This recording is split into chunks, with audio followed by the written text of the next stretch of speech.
अस्सलाम वालेकुम स्टूडेंट्स, इकरा चैनल में आपको खुशामदीद कहते हैं। इस चैनल का मकसद आपको Punjab textbook board Lahore से affiliated computer science English book को कवर करना है, उसके टॉपिक्स को कवर करना है।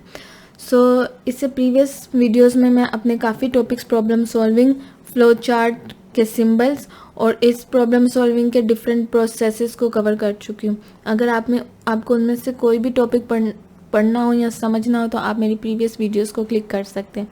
आज जो मैं टॉपिक कवर करने चाह रही हूँ बेसिकली वो पेज नंबर 9 से स्टार्ट होगा, जिसमें फ्लो चार्ट की हम एग्जांपल्स करेंगे।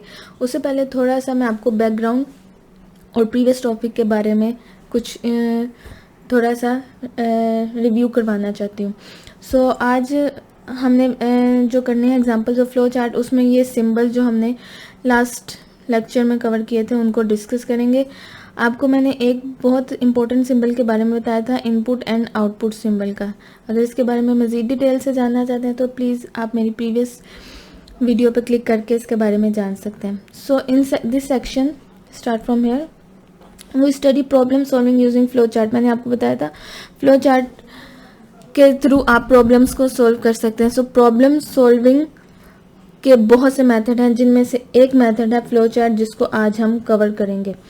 In a flowchart, input means to get data from some input device and store in a computer memory. Input का मतलब मैंने आपको पहले बताया था, input इन से याद रखिएगा कोई डाटा इन करना, कोई डाटा इनपुट करना, यानी कि कंप्यूटर के अंदर ऐड करना।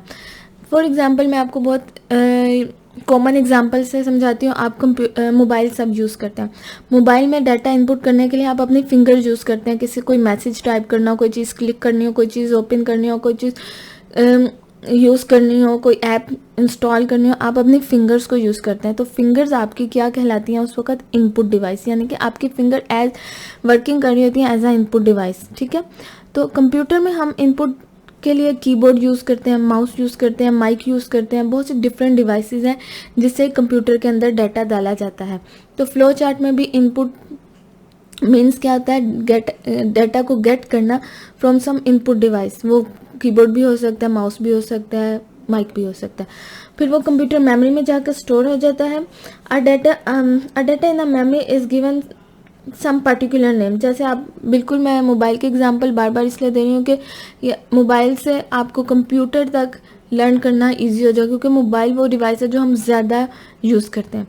तो अब जैसे आप मोबाइल में कोई चीज़ सेव करते हैं उसका एक अलग नाम होता है, जैसे WhatsApp folder, WhatsApp videos, WhatsApp pictures, हर एक का एक खास नाम होता है। इसी तरह जब आप कंप्यूटर में भी कोई चीज़ इनपुट करते हैं उसको एक मेमोरी में सेव करने के लिए एक खास नाम देते हैं। We access data with respect to its given name. और जब आपने डाटा हासिल करना होता है, दोबारा एक्सेस करना होता है, तो आप उसी नेम से उसको हासिल कर सकते हैं जिस नेम से आपने उसे सेव किया है।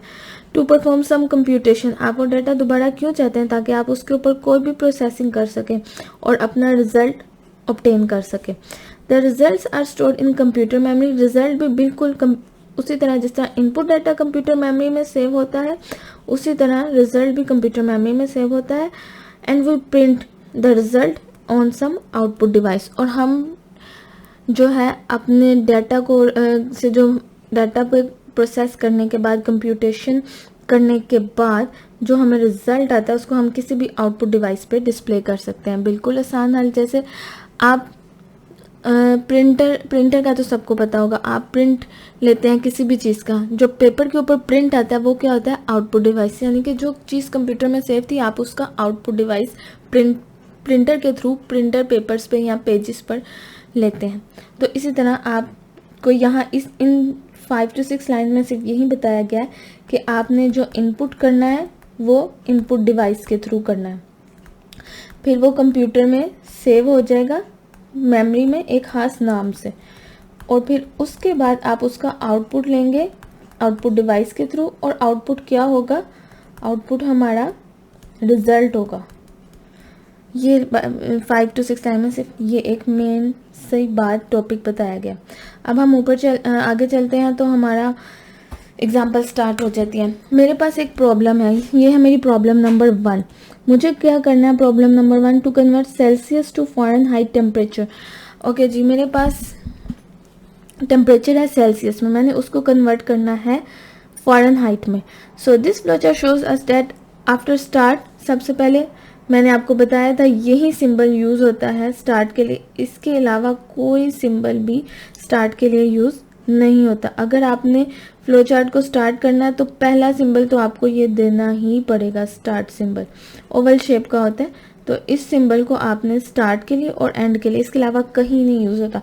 सो हमने क्या किया, फ्लो चार्ट को स्टार्ट किया। उसके बाद फ्लो चार्ट को स्टार्ट करने के बाद input numbers in Celsius, Celsius भी कह सकते हैं, सेल्सियस भी कह सकते हैं। सो इनपुट नंबर, कोई भी नंबर आप इनपुट करें। फॉर एग्जांपल आपने कहा कि मुझे 36 नंबर एंटर करना है, तो ये आपने इस सिंबल में आपने डाटा को क्या कर दिया, इनपुट कर दिया। यहाँ तक क्लियर होना चाहिए आपको, क्योंकि ये सिंबल इनपुट का है तो आपने डाटा इनपुट नंबर्स, यानी कि नंबर आप किस में इनपुट करेंगे, सेल्सियस, क्योंकि हम सेल्सियस को फ़ारेनहाइट में कन्वर्ट कर रहे हैं।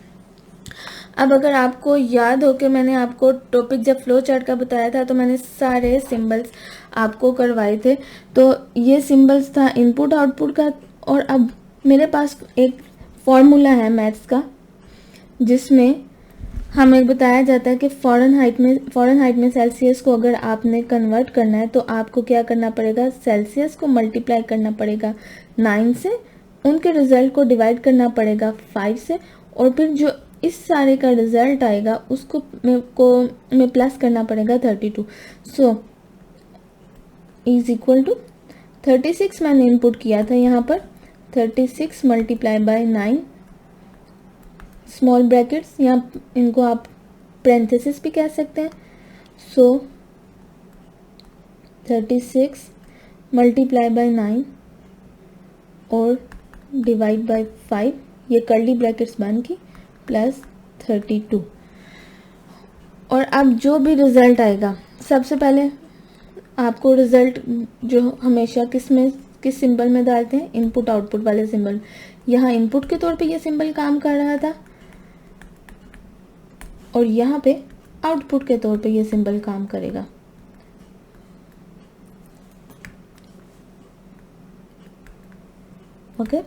ओके जी। अब सबसे पहले जी आपको इन स्मॉल ब्रैकेट, छोटी ब्रैकेट जो भी कहते हैं, उसका मतलब क्या है कि आपने सबसे पहले इसको सॉल्व करना है। तो 36 मल्टीप्लाई बाय 9 हमारे पास आएगा 324, उसको आपने डिवाइड करना है 5 पे तो आएगा हमारे पास 64.8, उसमें प्लस करेंगे जब आप 32 तो हमारे पास आएगा 96.8। ठीक, तो ये हमारा क्या हो गया, आउटपुट हो गया। मैंने सेल्सियस में एंटर किया था, उसको मैंने किस में कन्वर्ट कर दिया, फ़ारेनहाइट में। और यहाँ पे अब मेरा प्रोसेस ख़त्म हो गया और मैं अपने फ्लो चार्ट को स्टॉप करती हूँ। यहाँ तक सबको क्लियर हो गया। ये एक बहुत ही इजी एग्जाम्पल है और बहुत ही इंटरेस्टिंग है, और यही आपको इंग्लिश में यहाँ पर यही समझाया गया जो मैंने आपको इधर इस तरीके से समझाया है। आप इसको खुद से पढ़िएगा, अगर आपको ना समझ आए तो आप मुझे कमेंट में लिख सकते हैं, मैं इस टॉपिक को अलहदा से भी समझा सकती हूँ।